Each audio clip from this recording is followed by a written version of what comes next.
हमारा समाज ऐसी जिंदगी बनाने पर महत्व देता है जो हमेशा व्यवस्थित और नियोजित हो। ये एक ऐसी चीज है जो आपको डिप्रेस और उदास कर सकती है। छोटी उम्र से ही आपको ये सिखाया जाता है कि आपके ग्रेड्स अच्छे हों, आपके बिल्स टाइमली पेड हों और आपका करियर सही रास्ते पे हो।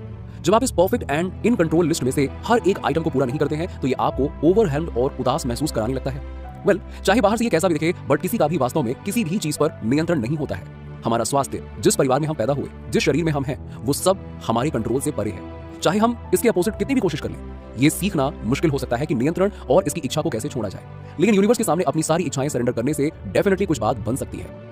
आज की वीडियो में हम इसी पे बात करेंगे कि कैसे आप अपनी सभी डिजायर्स को सरेंडर करके अपनी मैनिफेस्टेशन में कुछ बढ़ोतरी कर सकते हैं। एंड जब बात मैनिफेस्टिंग की आती है तो अपनी डिजायर को यूनिवर्स के प्रति समर्पण करना सबसे महत्वपूर्ण कदम होता है। बट यूनिवर्स के प्रति समर्पण का मतलब क्या होता है? अपनी इच्छा को यूनिवर्स को सरेंडर करने का सीधा सा मतलब है अपनी डिजायर्स को यूनिवर्स की देखभाल के हवाले करना। किसी हायर फोर्स के प्रति सरेंडर करने से आपको वो मैनिफेस्टेशन करने में मदद मिलती है जो आप चाहते हैं, क्योंकि ये आपकी एनर्जी को इमोशनल गाइडेंस स्केल तक बढ़ा देता है। जब आप परिणाम को जाने देने यानी कि लेट गो को तैयार नहीं होते हैं तो आपकी एनर्जी कंट्रोल्ड और फियरफुल जैसे रुकी हुई होती है। आपको लगातार इस बात की चिंता सताती रहेगी कि आपकी डिजायर्स मैनिफेस्ट होंगी या फिर नहीं। एंड ये लो वाइब्रेशन वाली एनर्जी आपकी इच्छा के प्रति रेजिस्टेंस भी पैदा करती है। लेकिन सरेंडरिंग चिंता के बिल्कुल विपरीत है।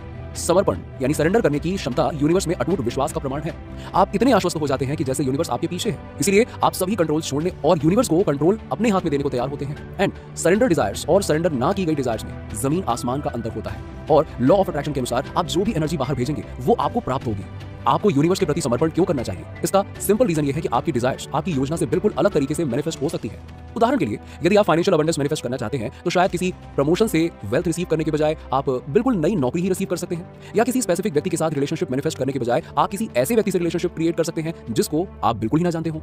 यही कारण है कि ये बहुत महत्वपूर्ण है कि आप जिस तरह से सोचते हैं कि आपकी मैनिफेस्टेशन सामने आएगी उसे सीमित ना करें। क्रिएटिव पॉसिबिलिटीज के लिए हमेशा खुले रहें, अपनी इच्छा के अनुरूप रहें, लेकिन ये कैसे दिख सकती है इसके प्रति भी ओपन रहें। नए अवसरों और लोगों को हमेशा हाँ कहें, बिकॉज आप कभी नहीं जानते हैं कि चीजें आपको किधर ले जाएंगी। यूनिवर्स के प्रति समर्पण करने में लगातार 40 दिनों तक का अभ्यास लग सकता है, बिकॉज हम में से अधिकांश लोग अपने जीवन को नियंत्रित करने के इतने आदी हो चुके हैं कि उस पैटर्न को तोड़ने और एक नया पैटर्न बनाने में 40 दिनों की कॉन्शियस सरेंडरिंग लग सकती है। जैसे जैसे आप अपनी इच्छा यूनिवर्स को सौंपने और उसे चीजें संभालने देने का अभ्यास करते हैं, आप देखेंगे कि यूनिवर्स आपको खुद ब खुद आगे का रास्ता दिखाने लगेगा। यूनिवर्स के प्रति समर्पण मोमेंट बाय मोमेंट का अभ्यास है, लेकिन सरेंडर करने की कुंजी उस समर्पण की स्थिति में रहकर उसके अनुरूप बने रहना है। यूनिवर्स के प्रति समर्पण आप 3 तरीके से कर सकते हैं।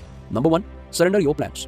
यूनिवर्स के प्रति समर्पण करने का पहला तरीका है अपनी योजनाओं यानी प्लान्स को सरेंडर कर देना। और मैं आपके बारे में नहीं जानता, लेकिन मुझे व्यक्तिगत रूप से टू डू लिस्ट बनाना पसंद है।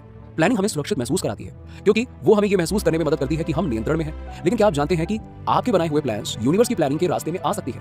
हम अक्सर सोचते हैं कि हम जानते हैं कि हमारे लिए सबसे अच्छा क्या है, लेकिन यूनिवर्स की डिवाइन प्लानिंग हमेशा हमारी योजना से परे होती है। अब इसका मतलब ये नहीं है कि आपको अपने प्लान्स और टू डू लिस्ट को कूड़ेदान में फेंकना होगा। इसका सीधा सा मतलब है कि आपको क्रिएटिव पॉसिबिलिटीज के लिए खुले रहने की जरूरत है, काम करने के नए तरीके तलाशने के लिए तैयार रहें, और जब आपको कोई रास्ता बदलना पड़े तो परेशान ना हो। पहचाने कि जो कुछ भी आपके रास्ते में आता है वो आपको अबंडेंस की ओर ले जा रहा है। Number 2, surrender your timelines. Universe के प्रति सरेंडर करने का दूसरा तरीका है अपनी टाइमलाइंस को समर्पित करना। ये बहुत से लोगों के लिए एक कड़ी बाधा है, क्योंकि हम जो चाहते हैं उसे तुरंत प्राप्त करने के आदी हो गए हैं। बट रियल फैक्ट ये है कि हम अपनी मैनिफेस्टेशन के समय को नियंत्रित नहीं कर सकते हैं, जिसके कारण कई लोग भय और चिंता जैसी लो वाइब्रेशन वाली भावनाओं में फंस कर रह जाते हैं। लो वाइब्रेशनल एनर्जी आपको आपकी डिजायर्स के साथ अलाइनमेंट से बाहर कर देती है, जिससे आप जो चाहते हैं वो मैनिफेस्ट नहीं हो पाता है। इसीलिए अपनी मैनिफेस्टेशन रिसीव करने के लिए आपको अपनी टाइमलाइन यूनिवर्स को समर्पित करने के लिए तैयार रहना चाहिए। कब? इस चीज को छोड़ दीजिए और अपनी मैनिफेस्टेशन टेक्निक्स के माध्यम से बस अपनी वाइब्रेशनल एनर्जी को बढ़ाने पर ध्यान दीजिए। एंड भरोसा रखें कि सही समय आने पर आपकी जरूरत की हर चीज आपके पास आ जाएगी। Number 3, surrender your outcome. Universe के प्रति समर्पण करने का अंतिम तरीका अपने परिणामों को सरेंडर करना है। जब हम मैनिफेस्टेशन टेक्निक्स प्रैक्टिस कर रहे होते हैं तो अक्सर हमारे मन में एक स्पेसिफिक डिजायर होती है जिसे हम मैनिफेस्ट करना चाहते हैं, लेकिन वो इच्छा वो नहीं हो सकती है जिसकी हमें वास्तव में आवश्यकता है। उदाहरण के लिए, मान लें कि आप किसी स्पेसिफिक कंपनी में नौकरी करके खुशी महसूस करना चाहते हैं। एंड जब आप खुशी की हायर वाइब्रेशनल एनर्जी को धारण करते हैं तो आप उन लोगों, स्थितियों और अनुभवों को आकर्षित करेंगे जो आपकी जॉयफुल एनर्जी से मेल खाते हैं। ये खुशी किसी अलग कंपनी में नई नौकरी, फ्रीलांसिंग गिग या यहाँ तक कि अपना खुद का बिजनेस शुरू करने के अवसर के रूप में भी आ सकती है। ये सभी परिणाम आपको रियल हैप्पीनेस दे सकते हैं, लेकिन यदि आप किसी एक स्पेसिफिक आउटकम से बहुत अधिक जुड़े हुए हैं तो आप आसानी से आपके सामने आने वाले अन्य सभी अवसरों से चूक सकते हैं। और यही कारण है कि लॉ ऑफ अट्रैक्शन प्रैक्टिस में सबसे महत्वपूर्ण कदम लेट गो और अनुमति देना है। जो सबसे अच्छा है उसे प्राप्त करने के लिए आपको उस चीज को छोड़ना होगा जिसकी आपको आवश्यकता है। बस भरोसा रखें कि आपकी पॉजिटिव एनर्जी उन परिणामों को आकर्षित करने के लिए पर्याप्त है जो आपके लिए बेस्ट है। ये सब करने के बाद आप इस प्रार्थना का उपयोग करके अपनी इच्छा को सरेंडर कर सकते हैं। यूनिवर्स, मैं अपने प्लान्स, टाइमलाइंस और इच्छाओं को आपको सौंपता हूँ।